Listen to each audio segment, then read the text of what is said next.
मी आज मारुती रामचंद्र जोशी आज जो अर्ज भरला तो वंचित बहुजन आघाडी प्रकाशजी आंबेडकर यांच्या नेतृत्वाखाली आणि यांच्या मार्गदर्शनाखाली मी आज अर्ज भरलेला आहे। माझा एकच उद्देश आहे, मी सुद्धा मुंबई पोलीस खात्यात होतो।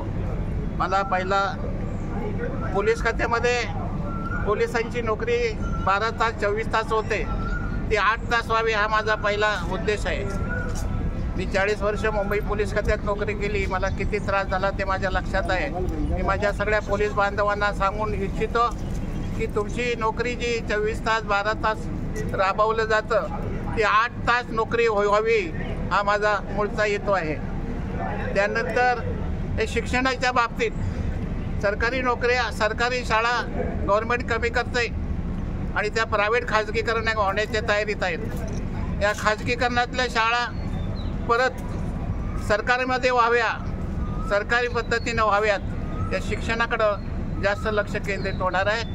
आणि गाव खात्यामध्ये या नोकऱ्या आहेत, या खाजगीकरणाच्या नोकऱ्या परत खाजगीकरण होतं आहे नोकरीच्या बाबतीत, हे परत ते खाजगीकरण न व्हावा असं माझे प्रकाशजी आंबेडकर यांनी त्याच्यामध्ये कोर्टामध्ये सुद्धा ते आदेश देऊन ठेवलेला आहे।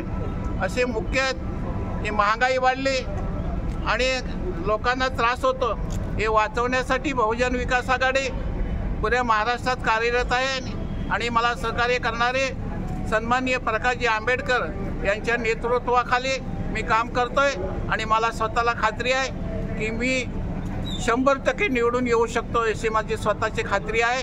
आणि माझे जे चाहते आहेत प्रकाशजी आंबेडकर हे भारताचे पंतप्रधान होतील असे मी ग्वाही ठेवतो आणि माझे विचार थांबवतो। साठी तेवढी मतं आवश्यक आहेत का? जरूर आहेत। उमेदवार पाडण्यासाठी मला खात्री आहे, माझे जे कामाचा आढावा आहे महाराष्ट्रात, जेवढे मला ओळखतात तेवढ्याने जरी मतं दिली तर मी दिल्ली गाठू शकतो, एवढी माझी स्वतःची खात्री पडते।